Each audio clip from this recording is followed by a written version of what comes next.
Cheers. I'm dreading this. Feels like we just did this.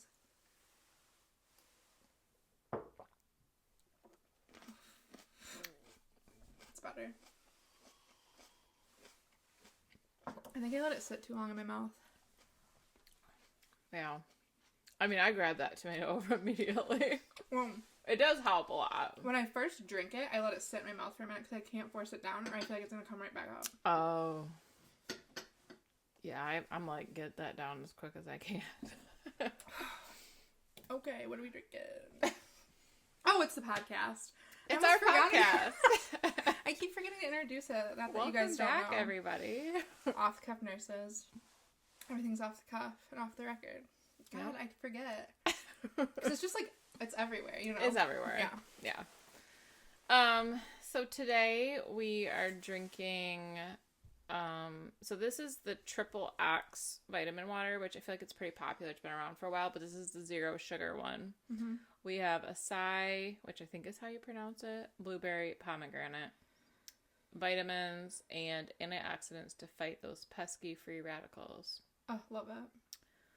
Once again, making drinking healthy. You know, we are being healthy, minus the vodka. So I didn't bring down the ocean vodka. We've got ones up in there that I think they can see. You can see this one. And it's I call it a little cannonball. Mm-hmm. But that's what we're drinking. So that's our tried and true. It comes from sugarcane, but I mean, believe me, those shots don't taste good. So it literally tastes like there's no sugar in there at all. Yeah. That's shocking to me. You're like, it's quite putrid. It's so bitter. I think it tastes like cleaner. If I had ever tried that, that's how I envision it tasting. What do you think is better, though? Do you think that is better? Do you think the Grey Goose is better? Oh, the ocean. 100%. When we did that Grey Goose that one time, I was like, this is... projectile. Well, I think the ocean would be better if it was chilled. So today it was kind of chilled. Mm-hmm. I think we just gabbed too long before we start doing this. Mm-hmm. But I think any liquor is better chilled. I would agree with that. Do you want to try this? Mm-hmm. More vodka. I love vodka. She loves it so much. I don't think it's that strong. Do you think it is? Yeah, a little bit. You're like, I hate it. Look at the cute. I did like the cute little ice cubes. They're cute. They look like flowers. Yeah, each of us have 10 of them. Cute. Yeah. So. It's not bad. So, if you're watching on YouTube, you're going to see these fun little things that we have. So, I guess we could kind of call it merch. Yeah. In a way, because it has our logo on them. Thank you, Ryan. Yes, our creative director. So, we have the logos on these items. But right now, it's very popular for the videos on like TikTok. I think they originate on TikTok, but then they get shared on different platforms. But like the girl like tapping her fingernails and like picking out like self-defense items and making like a little like keychain of all these like gadgets, like whether it's like a window breaker, a taser, etc. Mm-hmm. So when we went to the Red Wings game on the way back, what? I was just thinking about our like drunken epiphany. Oh yeah. Mandy was like, oh my gosh, we should do like a nursing like gadgets one where, you know, it's more centered towards nurses. And so I started searching for like wholesale like companies that you could use. And I found Alibaba. Mm-hmm. And they had good reviews online that it wasn't like a scam like Temu, which I'm not saying that Temu's a scam, don't come for me, but you know, I think a lot of right, I think a lot of people think that that's, you know, a scam, but or you order a couch and it's like doll size or whatever, but you're like, this doesn't fit me, this is for my Barbie. Yeah. So I wanted to get things that either were obviously nursing related or that were things that I liked to have when I was a nurse. Mm-hmm. So So we've got a compact that has 2 mirrors on it, and it's a keychain. Yes. All the ASMR. And we have our cute little logo on it. Not everything is going to have our logo on it, because not everything would be able to fit a logo, but the things that could have our logo on it, we wanted to have our logo on it. Mm-hmm. Then these, so it's supposed to look like an iPhone, which would be like this way, but it's a spray bottle. And they're really popular right now, and they just have like a silicone like cover. So different colors. A lot of the videos that we saw were where it was like someone was like, I want pink, or I want, whatever. Yeah. So we're trying to have it so that you can get like one of one color, or if you don't care, we can just kind of make something that's cute, like rainbow, whatever. So this can have like hand sanitizer, perfume, really whatever you want in it. We're not going to put anything in it just because I don't want it to leak. I don't think it would, but when you're sending stuff, who knows? And we don't know if you guys want hand sanitizer or if you want perfume. So, or alcohol. That's what Ryan said. He said it could be like mouthwash. Mouthwash would be a good one. Emergency car mouthwash. Yeah. Fireball. PBR. Yeah. Deodorant, I guess. Yeah. A little bird bath in your car. Yeah. So, I mean, really whatever you want it could be whatever you want it to be. And so these are just 2 items that we have so far. We haven't got anything else yet. We have 8 more on the way? 8 more on the way. But you're going to have to stay tuned to figure out what those are. Yes. Because I'm not honestly entirely sure right now. But I've forgotten. There's like a blingy, it's like a pill bottle that's like on a keychain. Because when I worked at the hospital, I always had Motrin with me. There were certain things that I always had with me, because it was like, the minute I don't have Motrin, I'm going to get a fucking migraine, Yep. So that, shears, like trauma shears, like I didn't know we got those. That's exciting. I mean, I probably did, but I forgot. That's exciting. A cute, so I never wore, like, I would do like a George Washington, like, low pony. Yeah. But I got like a clip. Cute. Like, remember the flower? Yeah. It's like a flower clip. It's got like 3 flowers on it. That's really cute. Did you end up getting the badge reel? Yes. Badge reel. And those are blingy too. So you don't have to be a nurse, technically. Anybody could use any. I mean, like the trauma shears, you could use scissors for something. Yeah. You don't have to be a nurse. You could be an aide or a physical therapist, or there's a bunch of different things. Well, and like talking to like my one best friend that I was hanging out with last night, she's like, I want to get one. Because, I mean, honestly, like, nice. Other than like the badge reel, you could really use anything and in like, some capacity. If you're a teacher, you'd use the badge reel. Like, other professions would use badge reels too. Well, Or are they like... They're nurse related. Oh, are they? Okay. But I mean, they could give it to a nurse if they know. As a gift? All this could be a gift? Yeah. We don't have the website up yet because we don't have all the goods. Yes. But we will let you know when it's live. Yes.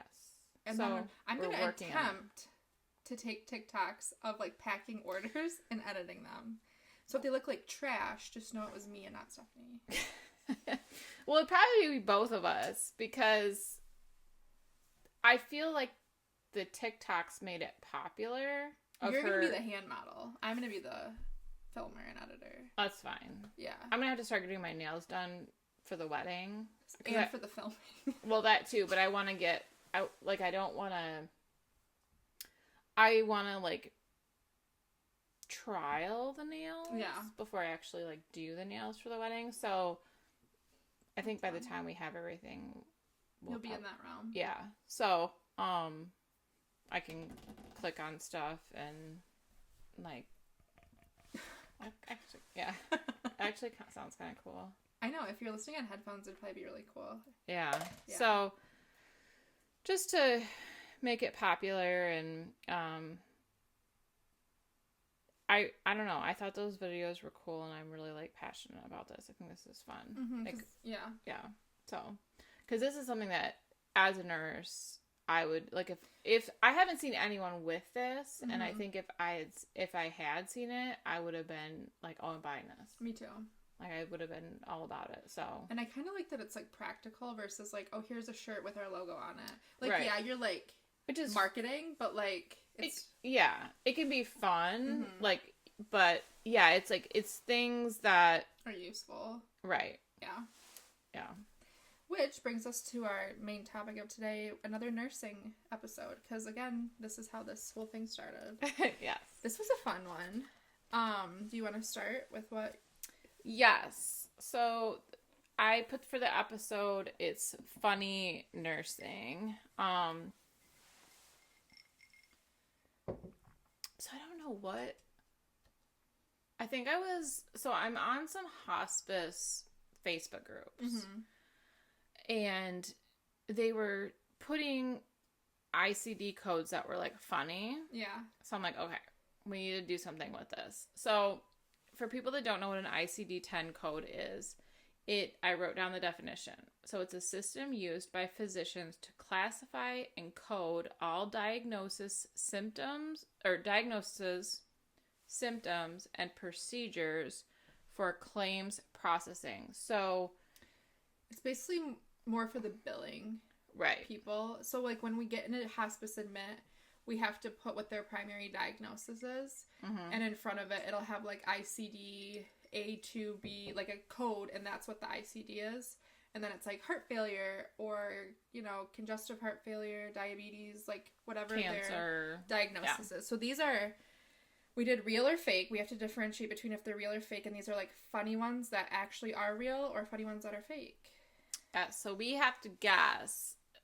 So we either found funny ones or we made up ones, and we each have 3, and we have to guess if it's actually, like, a real one. Do you want me to go first? Sure. Hopefully we don't have the same ones. We might. I know. I guess we'll see. This one is ICD code Z63.1, problems with in-laws. That is a real ICD code. I didn't put I didn't put what the actual ICD code was. I did, or I made one up. Yeah. Yes. Can you imagine admitting someone? I mean, they obviously wouldn't qualify, but that's funny. We used them a lot when I did that 2 months stint of being a manager. Yeah, that was as much as we were gonna get from that. And you didn't use any of these, I bet. Not any of those, but they have, like, strict rules about everything. Okay. Number 1, pedestrian on foot injured in collision with roller skater, subsequent encounter. Real. It is real. I really want to know, like, the percentage that in the U.S., let's just say, to narrow down that these have been used. I mean, I feel like some of it's, like, one person. Like, if you come into the ER and you got hit by a roller skater, your primary diagnosis is going to be, like, broken arm. It's not going to be that. So I wonder how they get that. Because they're obviously coming into the ER because they broke their arm or something. I don't even know. You know what I mean? It wouldn't be that. You wouldn't think so. And who's creating these? I don't know. But I want their job. Right. That could be cool. Like, you get to read all the wild claims. I mean, most of them probably suck, but there'd be, like, a few that are cool. This one is activities involving arts and handcrafts. That one is real. Yeah. I saw that one, too. I feel like that I could probably fall into that category because I burnt my finger on my solder iron. And then when you were making your bread, you also cut your finger. I did. Because that's, like, an art, bread making, I guess. I think you and Ryan have a lot of similarities with being accident prone, maybe. Yeah, probably, with our hands. Yeah. Blake and I are going to have to keep extra close eyes on you guys. I don't know how it happened, but so I do stained glass, and I was soldering my piece, and the iron gets up to, like, 900 degrees, it says on the package, which I do not want to know that. You know what I mean? Like, that gave me anxiety thinking about it. And I touched my finger. You can't see it. You're just like, it's not, what does 900 degrees feel like? No, I didn't. I was, like, holding 2 pieces of glass together, and I needed to fit my iron in between, and when I went to take it off, it, like, went like that. Where is you legit can't see it now. Oh, that's good. But it, like, charred the skin. And it hurt, but then I took it off really quick. It never blistered. The char went away. You didn't have to put butter on it and cry yourself to sleep. No, I just continued on. I said, fuck. You're like, let me tell Steph real quick, though. I know. I was like, I have to tell her. So she can freak out about it. Oh, God. I was like, Mandy, you're not supposed to do that. Every time I do stained glass, I either cut my fingers, which is kind of... I mean, that's part for the irrelevant. course. Like, you have... like that's going to happen. When you're grinding the glass, you have to hold on to the glass, and it just happens. Like, my fingers are like... I cannot be the model for the TikTok. Between the cuts on all my fingers and the flour from the sourdough, they are not good. You're like, I'm not in good shape. They're not camera ready. I don't know if... I mean, I pick at my cuticles, so who knows if I'm even camera... I'm going to have to, like, start being better. I'm going to start... I can, don't worry, show guys. You mine after. I will start moisturizing, I promise. If I showed you mine after, I'm not doing it on camera, you'd be like, that's disgusting. And I'd be like, I know. Between my anxiety, my bread, and my stained glass, my hands have no hope. I think mine's anxiety, because I pick it, like, my hangnails and shit. I just can't help myself. Well, I do that a lot when I'm driving for work, because you're just sitting there, and I'm just, like, going to town. Yeah. But I can't be the hand model. But yeah, that one is real. Activities involving arts and handcrafts. Okay. Number 2, bitten by pig, initial encounter. I did see that one. That one's real. Yep. That's like so random, but more legit than the other 2 we talked about, I feel. How does that happen? But again, you're not going to be classified that going to the ER. You're going to be classified for like a wound. So how do you get classified just for that? I think that there's just this weird shit that happens, and they're like, we have to create a new one because it just doesn't like work otherwise. Like maybe they got bit by a pig, but they didn't have a wound, and then they're like, well, we have to diagnose them as something. Right. So bitten by pig. Can you imagine? Because I think for billing purposes, everyone has to have an ICD. Yeah, and I feel like that's really traumatizing. Can you imagine being bit by a pig? No, that's so sad because they're so cute.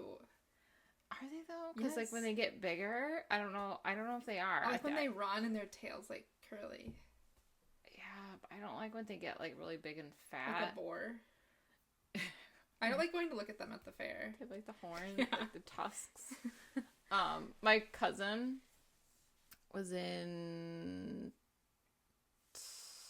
Texas or Arizona, and he went to this like place where you can like shoot boars. Don't tell me this. Not like, I think they ate it. I don't care if they did or not. I can't handle it. But I mean, it's probably like, it's like violent.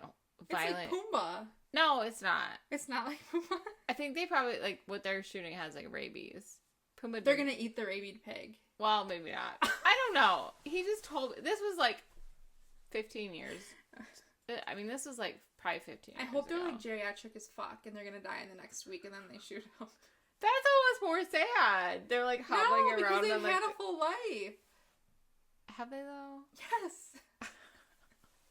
Okay, so if there were like normal people running around and then like geriatric people running around, yeah, would you rather see the geriatric, like would you rather see my grandma get shot as opposed to like a normal person? So you're comparing your relative to someone I don't know. Probably someone I don't know. Yes. I feel like that's sad.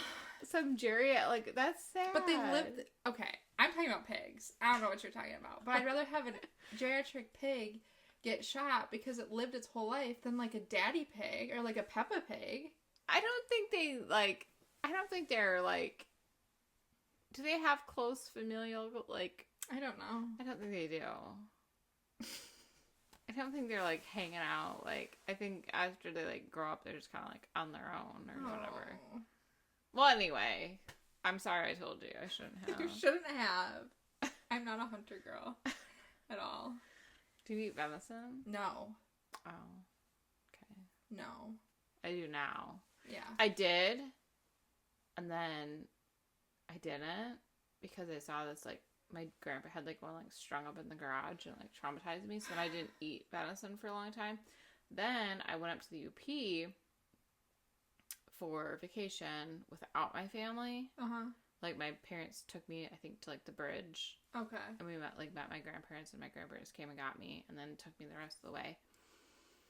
I was up there for like 2 weeks. And then my cousin, Nate, he came at like the end of it. Like, so ours, it kind of overlapped a little bit. But, I mean, I'm at their mercy, you know? Yeah, you're like, feed me whatever. At my parents' house, if my mom makes venison, okay, I'll just eat cereal. Like, whatever. Which my grandparents, I mean, they had lots of food. Well,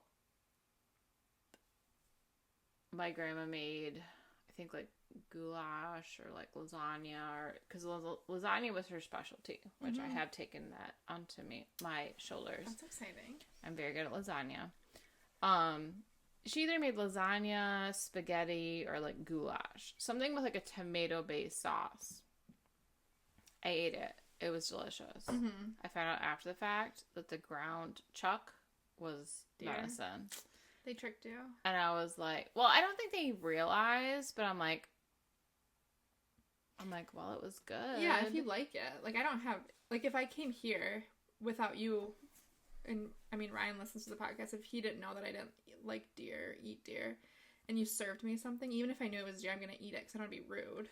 Well, right. Yeah, I obviously wasn't going to refuse any food that my grandparents gave me because I'm just not, that's not how I was raised, you know? And so, but there were multiple meals that were, like, tomato-based, but with a tomato-based sauce, you can't tell. You can't tell the difference.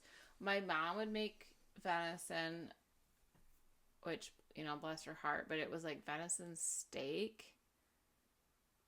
And it was dark, and it had this, like, sauce over it, and then she would do, like, the egg noodles. Oh. And it was just... Was it, like, really chewy? Like, gamey? It was gamey. It was tough. It really just... So I would just eat the noodles. Yeah. Because I was like, this just is... But when it's with tomato-based stuff, you can't even tell. Yeah. Like, I wouldn't be offended if you guys, like, served me venison and I didn't know. But it just... My dad was never a hunter, so I didn't grow up, like... Right to that. My dad, he used to be a hunter, and then he would go to deer camp or whatever, and with his dad, his uncle, his brother, and I think some other people too. And then, he just decided, due to some issues, he decided not to anymore. And it wasn't related to, like, hunting. It was more, like, family dynamics or whatever. But he still has all of his rifles and stuff like that. And, you know, Ryan hunts and his kids hunt and stuff. So, yeah. I mean, I would love it if we got, like, a deer and, I mean, fill the freezer. Right. I mean, you Unless know. you have to buy at the store. Yeah. Yeah, I mean, shit's expensive. Yeah, I get that aspect. I'm just... If I could be a vegetarian, I 100% would be. Like, morally and humanely, I just... Makes me so sad. But then I'm like a hypocrite because I eat meat.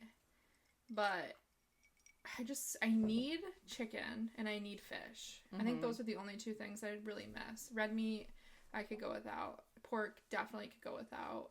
But seafood I love, which I don't, as bad as it sounds, I don't feel bad for the fish. Yeah. Or the shrimp. Fuck them. Or the crabs. But, like, the deer and the cows, I just feel so bad. Like, I'm back and forth. Because I just feel like crabs aren't even real for some reason. I just feel like... I mean, I think... So you could do more of, like, a... pescatarian. But then you don't get eat chicken. Yeah. So maybe, like, an anti-inflammatory... Because that's red meats, right? Yeah. And I could go without pork 100%. I love steak. This is the first... Well, 2024 was the first year I actually didn't mind steak. All growing up, I refused it. Have you had, like, filet mignon? No. Okay, so that's the issue. You need to have... I do not like meat that has, like, fat on it. I don't either. That grosses me out.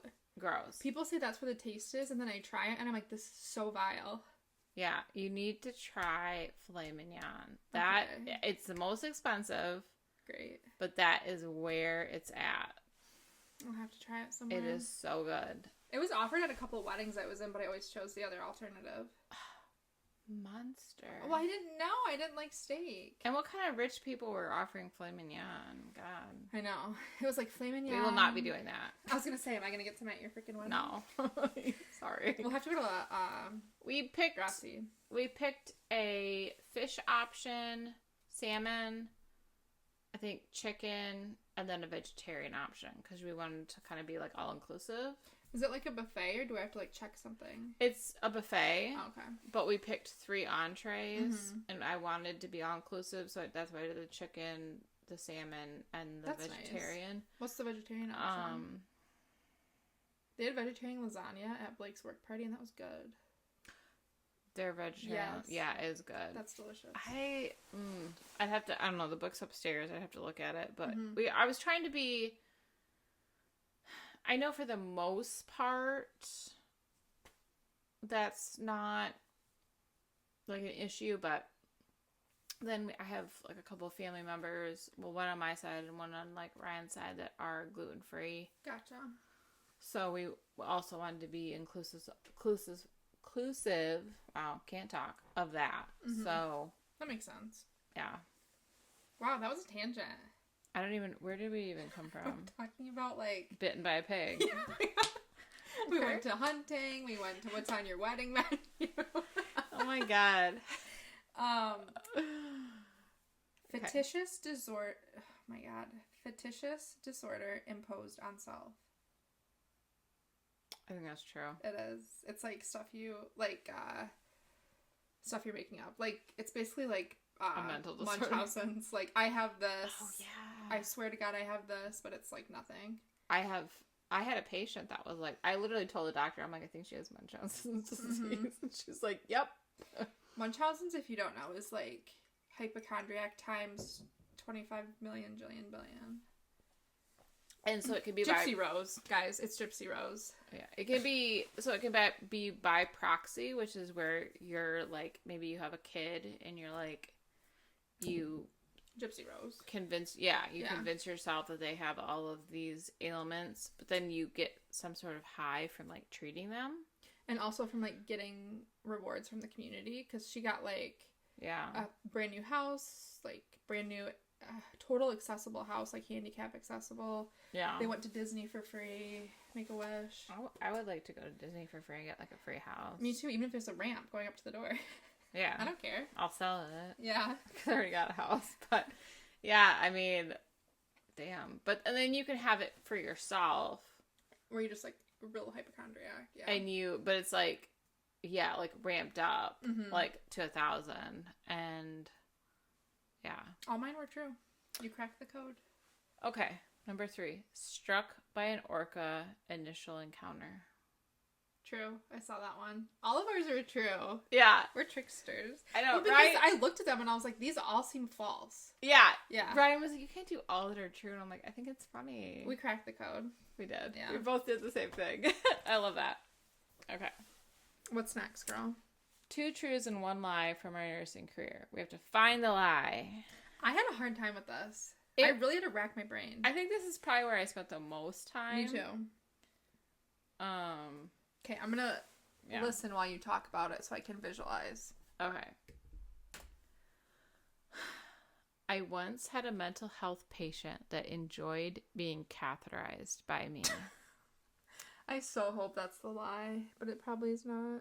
I once got punched by a Marine when I jumped in between him and another patient. I am friends on Facebook with a previous patient because she added me after discharge. Ooh, so I know you've gotten hit. Don't know if it was a Marine. I feel like maybe you've told me about the cath guy, but I also feel like you've told me stuff about people finding you on Facebook, maybe that were patients, but I don't know if they ever added you. It's a pretty good one, isn't it? Yeah. So I'm going to say the second one is true. I want to say that's true for sure. That I got punched by a Marine? Yeah. Okay. Put a check by that.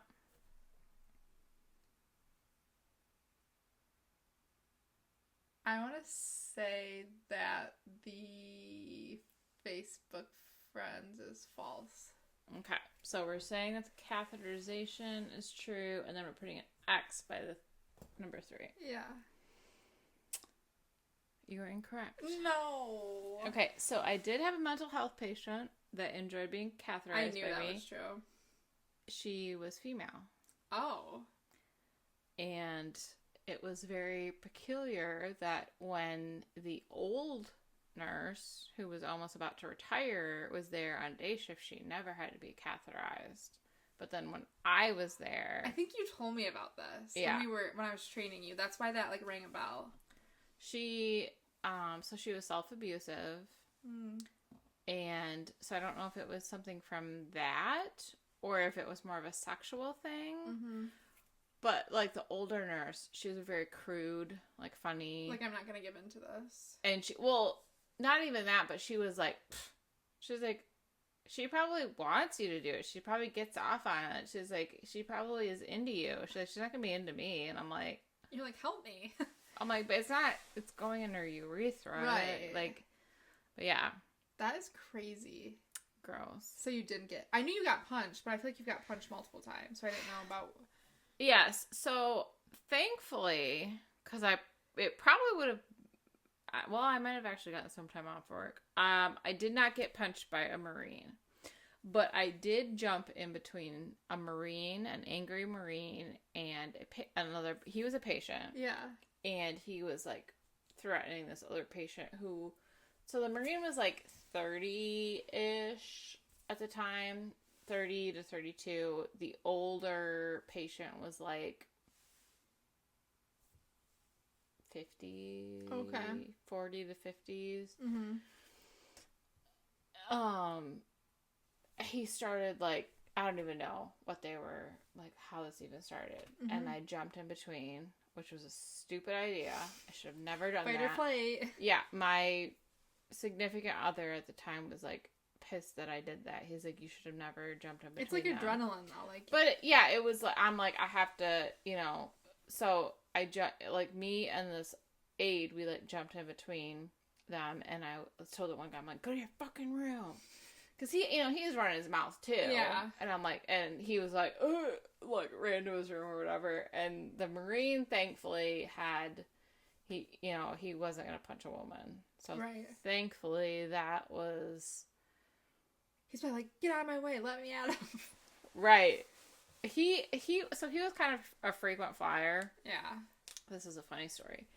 So he was complaining about his stomach hurting the one time that he was there. And my one friend, who will remain nameless, thought he was kind of cute. And he was her patient. And so she was like, okay, like, he says his stomach hurts. I don't want him to, like, go off the rails, because that was, like, a thing that he did.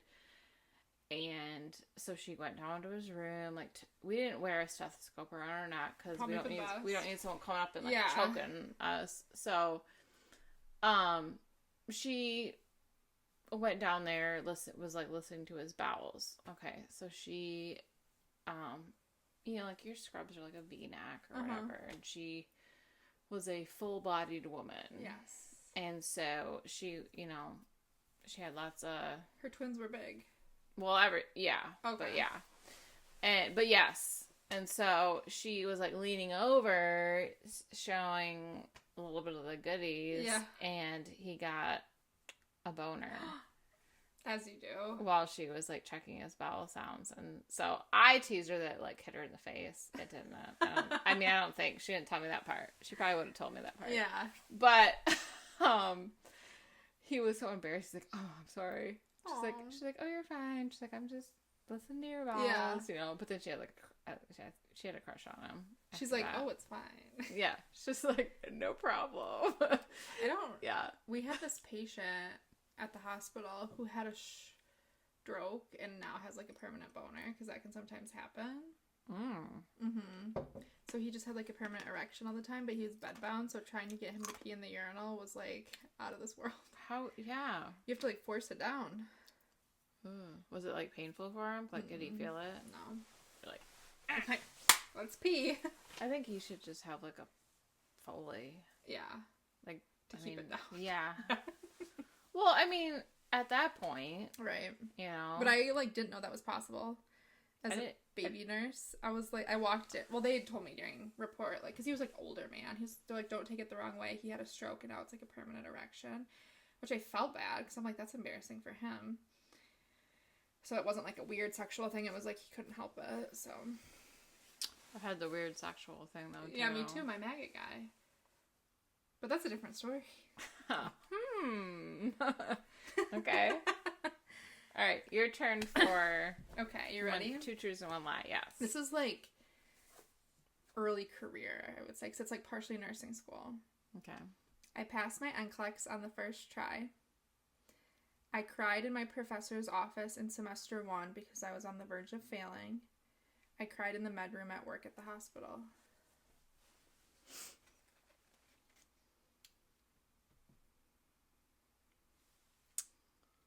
I'm going to say number 2.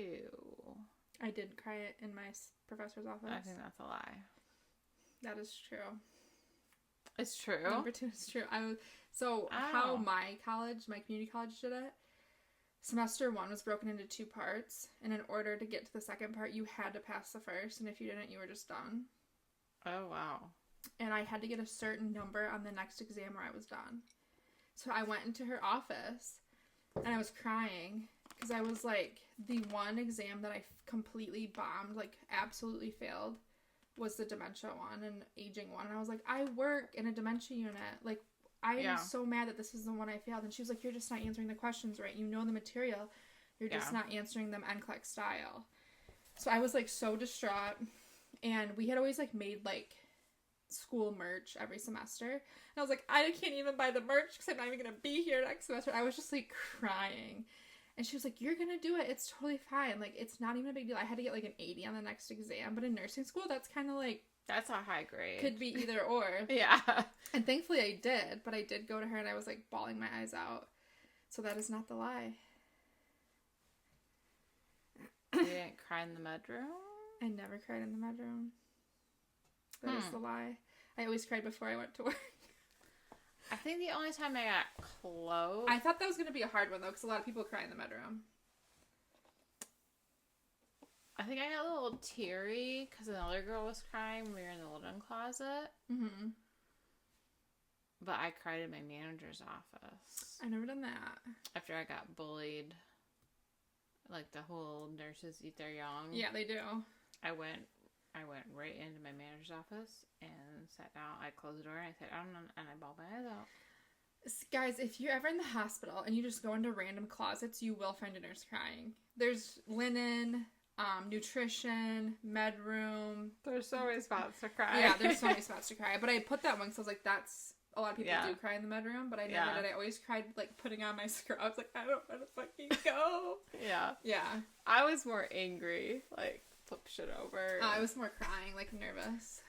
Yeah. Well, yeah. I had horrible anxiety, but yeah. Yeah. Okay, I'm ready. Okay.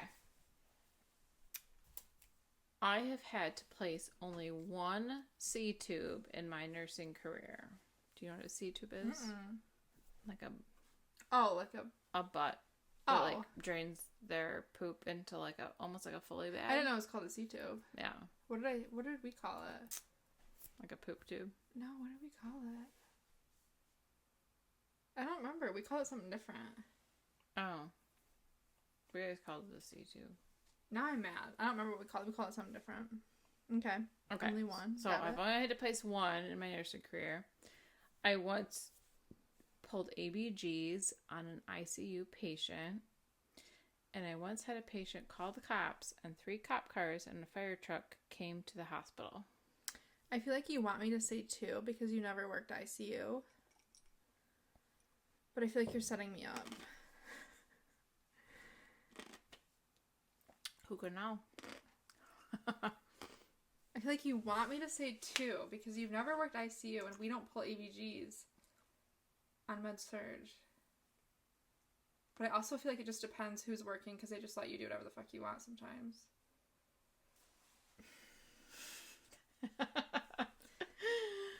I feel like, yeah, I could believe the C-tube one. And I feel like I could believe the last one because I've had patients call 911 too. feel like you're setting me up. I'm going to say the second one. It's a lie? Yeah. That is incorrect. Damn it. I knew it was supposed to set up. I have never placed a C-tube. Me either. Thank God. I don't want to. It's like a Foley for your butt. Yeah. And I've never placed one. I've never had a patient with one. Thank God. Mm-hmm. In nursing school. Oh, you tricked me. I got to pull ABGs on, and so I was on ICU. It was neurotrauma ICU, and it was this old nurse. Did they have a central line? No. Wow, you're just out here poking the wrist. And she was like, "Oh yeah," she's like, "We do them ourselves," and I'm like, "What?" I was like, "I don't think you do, but okay." She's like, "Yeah, we do." And that's so cool. You found it with a Doppler. Oh, okay. And so then once you found it, you knew where it was. You pulled it from the radial artery. Yep. So in your wrist. Yep. So I found it with the Doppler, and then I pulled it, and that's kind of fun. It was cool. I bet. Yeah, I was like, wow, this is wild. See, you tricked me. I knew it was fucking set up. I did. And then I did have a patient call the cops, and she told them the wrong name. Of her? She said her name, like, she did like a secret name. She probably has an alter ego, too. She probably does. Yeah. Well, I would hope so, based on what she said to me. So, she had dementia, but then she had, like hip surgery. And so she was just fucked up. Wild off the anesthesia. Like, she still was coming down from it, and she had like her cell phone like hidden, and then like when I went out, she like called them, and she gave them like a secret name. Well, then they called us, and they didn't say who they were, but they're like, "Do you have a patient with this name?" And we're like, "No." Oh my God. And then they were like, "Oh, we have to come." Oh no. So 3 cop cars and a fire truck, and they came up, and you're like, I take no responsibility. I was like, she's batshit crazy. Yeah. And they're probably used to it, though, from the hospital. Yeah, she wouldn't leave her oxygen on, so she was, like, her oxygen, like, her SpO2 was, like, 89. Oh, she's confused, too. Yeah. So confused. And I'm like, well, and I, like, messaged the doctor and, like, told her, and she's like, why is she hypoxic? And I'm like, because she won't leave her 2 liters of nasal cannula on. I can't sit there and force her. And it's 89, okay? Yeah. I feel like hypoxic. COPD, that's amazing. Yeah, I'm like, I mean, that's not ideal, but, like, seriously. And she's not hypoxic enough to be confused. Right. Yeah. It wasn't from that. No. And then I was trying to do, like, a nursing assessment on her, and I had, like, my stethoscope around my neck, and she said that she would strangle me with my stethoscope, and then she said that we were torturing her, and that when I go to prison, that the women will do horrible things, that they would, like, rape me in a horrible way. You should tell that they're also torturing you there, too. I know. I'm like, me being here is We're torture. In the same boat, lady. I'm like, you and me both, honey. And so, because she had like, hip surgery, I'm like, well, I guess if she has a pulse in each foot, we're good. So she couldn't really stop me from doing that. So I checked both of her feet, and she had pedal pulses on both sides, and I called it good. And the doctor came up, which was someone that I had issues with before. I can only imagine who it was. Yeah, you know. And she's like I think she's an NP actually, or for ortho, or for trauma. Or general surgery. I think hospitalist, maybe? Oh, okay. Hospitalist group. Because that's what we used. Mm-hmm. And the doctor told her that she was going to hang her with her stethoscope as well. Good.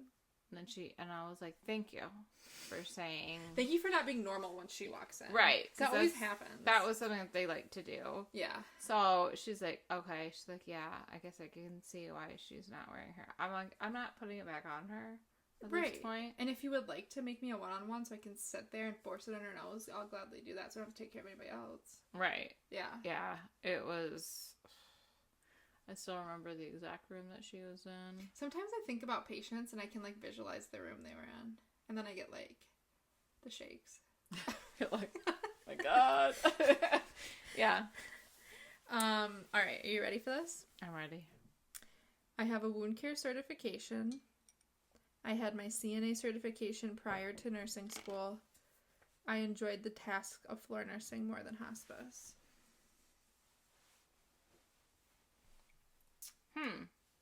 So if I didn't know you, I would think the last one was false. But I know you didn't have your CNA. That's so true. Number 2 is the lie. I was seeing if you were paying attention to me. So you enjoyed the tasks. Like, I enjoyed, like, hooking up IVs and, like, yeah. I don't know. I feel like with hospice, you don't do any of that, or rarely do you do that. Yeah. And I just feel like not as nursey. You know what I mean? I can see that. And I feel like the longer I do this, the more I'm going to forget how to do all of that. I can see that. I mean... Don't get it twisted. I do not miss the hospital. Right. I miss the camaraderie of the staff. I miss, like, you know, getting... I don't know how to word this. Like, I kind of miss med pass a little bit because, again, you're kind of quizzing yourself on meds, which you do in this job too, but a lot of our patients are on the same meds. So it's not like you're getting wild cards. We're not administering them. No. Sometimes. Rarely, but sometimes. But I just miss, like, the IVs and, like, the TPN. Because if you, like, gave me a whole setup of TPN right now, I would be confused. Because I haven't done it in so long. I think it will come back to you. You think? Or, like, blood. I think I would get confused how to hook it all up. Well, I mean, you never did that by yourself. You always had to have a second nurse, like, sign off. So I always, like, took my friend, like, Sarah, and I was like, we're doing this together. Yeah. But I kind of just, like, miss doing the tasky thing. Because, like, in hospice, there's not a whole lot of tasky things. Like, if they don't have a catheter, they don't have a med line that needs antibiotics, you're not really doing task things when you get there. You're just doing assessment things and, like, questions. There's no, like, task. If they don't have a wound, you're really not touching them invasively at all. If you want that. So I kind of miss that aspect. Yeah. I could see that. I mean, I did... Maybe I'll just fill mine up all the way. It's not closed all the way. I don't... Yeah. Like... When it went right. The majority of things task-wise we do are wound care and catheters, I'd say. Yeah. We don't pull a whole lot of labs. We don't do a whole lot of IVs. Right. I mean, I hadn't done a lab since my one lady that they thought had TB. Oh, God. And then I've done 2 labs on your guy. Mm-hmm. But, like, I just kind of miss doing those, like, nursey things. I feel like the longer I go without it, I'll still know how to do it. It's just the less accurate I'll be at doing it because I haven't done it in forever. So, yeah, I really miss that part of nursing. Yeah. But you pay attention to me because I had never had my CNA. I was like, I wonder if she even knows I have my wound care cert. Oh, well, I did know that because I remember you telling me that. Mm-hmm. Never have I ever drink if you have. So when Steph made this episode, so when I texted her and I was like, are we trying to, like, get each other fucked up? Or are we trying to, like, just see if each other has done these things? So for never have I ever, at least the way I've always played, you could do one that you have done. You just have to drink. Yeah. Or you can try to target people and be like, well, I've never done this because you know your friend has done that. I did and then they have to drink. Yeah. So I did... You just did 3, right? I did 3. Okay. Yeah. All right. Never have I ever worked in a mental hospital. I did a mix, okay? I mean, honestly, med-surg feels like that half the time. Because if your patient comes into the ER and they're there for a mental illness, but they need a bag of fluid, they're coming to you. They're not coming to mental hospital because they can't do any invasives. Right. So I feel like sometimes I'm like, oh, main diagnosis, this one's got bipolar, this one has schizophrenia, but they also have an AKI, so they need some fluid, and I'm like you're like handwriting the will. Handwriting the will, yes. That's what I was going to say. Literally, she only came to us for 1 liter of normal saline. Get this bitch out of here. Right away. I literally said, straight to jail. I'm not taking her tomorrow. I will not be back tomorrow. She was gone. I would have been like, I probably would have called in. I was like, I called the floor, but like, do you saw so-and-so as a patient? Like, pretend like you're like a family member. Yeah. And like, call it in. Well, our unit was smaller than yours, and we were very tight-knit. Like, there was no bullies. I never, like, remember we were talking about, like, nurses eating their young? I never felt that way on my unit at all. Except for the nighttime, one of the supervisors. The one that told me to call it rapid right when I got there. Oh, that bitch. She ate her young. But, really? Oh my god. She didn't give a shit who you were. Oh, wow. But any other nurse, I did not feel that way. I'm glad you stood up to her, though. I am, too. Because I was, like, fairly new. And I was like, fuck this. But I never felt that way on my unit except for her. But so we would be like, hey, do not give me this person tomorrow when I come back in. And we wouldn't. We would, like, switch teams up. That's fair. Yeah. It's like, I don't care if I know them or not. Like, I'm not doing this again. No. Everyone deserves a shit night. Never have I ever tried 18 respirations without counting them first. We're both drinking. And do not lie to me. We've all done it, guys.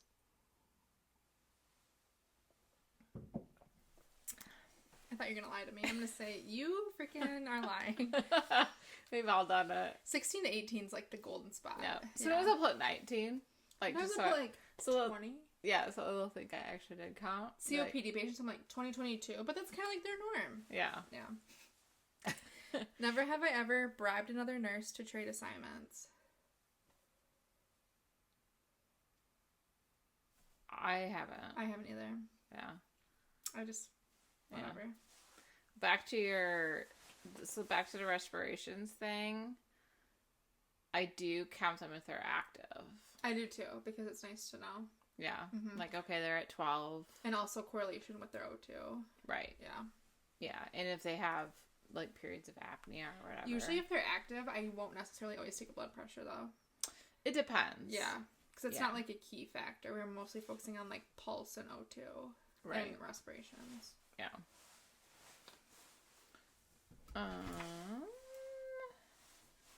Never have I ever placed an NG tube since being alone without a preceptor. Never. Yeah. Thank you. I did when I had a preceptor on days. He pulled it out. I remember the room that he was in. He was confused. He pulled it out, and I got the opportunity to place an NG tube. I never even got one as a student. Rachel and I were supposed to have had one, and I don't know if, like, the order never got put in or it got pushed back, but I was so excited to do it. Like, I just remember, like, Rachel, when are we doing it? When are we doing it? She's like, well, the order's not in yet, so we can't do it. And I'm like, I actually want to do this. Because when I get a patient, let's go. I'm not going to know how. Yeah. And we never got to do it. Thankfully, I feel like they did it a lot of times in the ER. Yeah. He pulled his out, so that was the only reason that I had the opportunity. And it was this poor old man. So he was confused. He pulled it out. Ugh. And then we went in there and we're like, we're putting it back in. Isn't that the one you have to get an x-ray of afterwards? For replacement. Yeah. Yeah, and he was so mad at us. But he wasn't saying anything. And the nurse I was with, like my preceptor on days, she's like, are you mad at us? He's like, obviously. Yeah. He didn't say anything, but you could tell. And then he was a really old man. Yeah. He ended up dying there. Like, and I'm not sure how much later. Not that much later. Yeah. Yeah. But it was... Yeah, you could tell. It's like a learning experience for you, though. It was. You could tell he was not impressed, though. I haven't had we had a few on OBS, but I haven't, like, had one in a long time, obviously, because we don't get them on hospice. They were pulled out by then. Right. But I just remember you have to, like, measure to here, to here, to here. That's all I remember. Yes.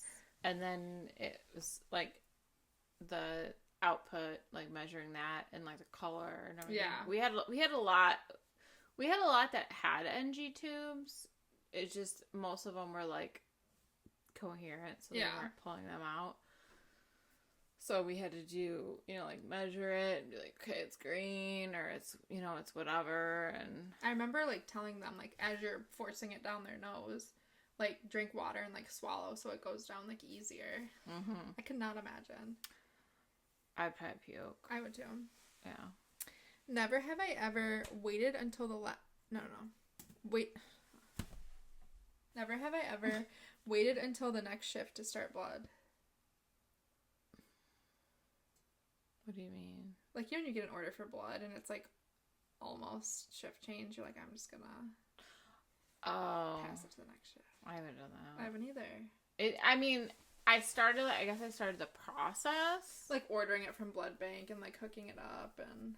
Well, yeah, but I feel like on nights, it was a little bit more difficult. Like, I figured out, because you'd get their morning labs at like they pull them at like 5. Yeah. You wouldn't give them until like 5:30 or 6. Mm-hmm. Then you had to message the doctor and be like, hey, like homegirl's hemoglobin's like, yeah.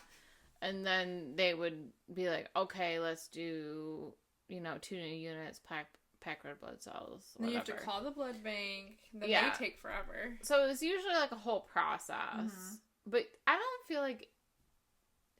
It usually always got passed on to day shift, but I don't feel like they were ever mad about it. See, I feel because there were so many more people on the floor. Because if every other nurse was busy, they could even call their manager and because their manager's an RN at least, and they could call them and have them co-sign it. So I don't feel like they were ever mad about that. I feel like we got a lot of daytime blood transfusions passed to nights, because as soon as I got there, they were like, "Oh, look, the blood's here."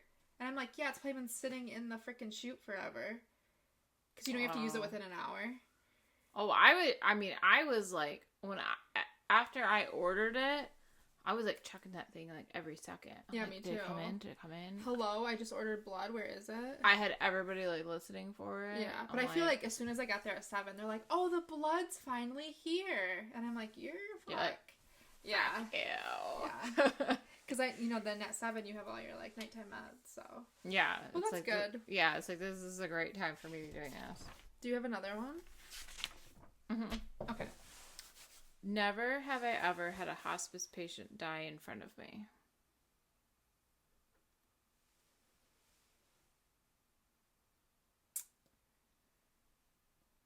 Not doing hospice. Why are you drinking them? In the hospital, because we were the second COVID unit, so we had a lot. Oh, and I'd gone into a room with the aide to give a bed bath because I was gonna help her, and she like took a few like. I've only seen like a few people die in front of me, but like they take like a big deep breath and then they just don't take another one, and then she had passed. So I remember that. I remember exactly what room it was on 46. I had a lot that I was very close. Mm-hmm. Like I had one that she died like 5 minutes after I left at the hospice house 2 miles away. And then I think she was just waiting for me to leave, because a lot of people do that. Yeah. Like their family would be like holding a vigil and they wait for them to like go to dinner or something. So I had that. And then my patient, he literally swallowed his meds with pudding in the morning, and then a couple hours later he was active. And the nurse on the floor there messaged me and she said, hey, he's active. I went down there to do I was already doing a visit, I think, for him, and my aide was there. I was there for over an hour. And then I'm like, well, he's doing the guppy breathing. And I left, went to a different unit, and then my aide like texted me and she said he just passed away. And so I went back, and it was like at the end of his bath. Gotcha. That's hard, especially for the aide, I feel like. Yeah. I'm like, well, you did postpartum care. I'm like, what'd you do to him? She's yeah. Like, I'm kidding. Like, I feel like I could even like. So I was there when my grandma died, when she was in her assisted living. We were all by her bed. That's hard. But it made me think about what you said about like waiting for people to leave. So she was active for so she basically had dementia for like years, and then she just like stopped eating. She would not eat anything, and that's kind of what sped up the death. Yeah. And my dad's an over-the-road truck driver, so he's only home Saturday, Sunday. And this was like a Thursday night, Friday morning. I think situation, and we're like, you need to come home. Like, it's close. Like, if you want to see her before, you need to come home.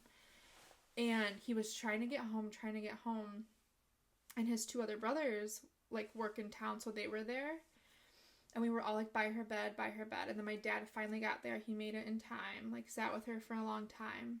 And then once the 3 brothers left, and it was, like, me, my mom, a few of the aides that worked there, and one of my friends came. As soon as the 3 boys left, she passed. So she, like, waited for all her kids to leave. Oh. And I was like, Grandma, you planned that. I know you did. Yeah. But I was, like, glad to have, like, been there for that. Yeah. For sure. Ending on a bad note. No, it's, like, depressing. I know.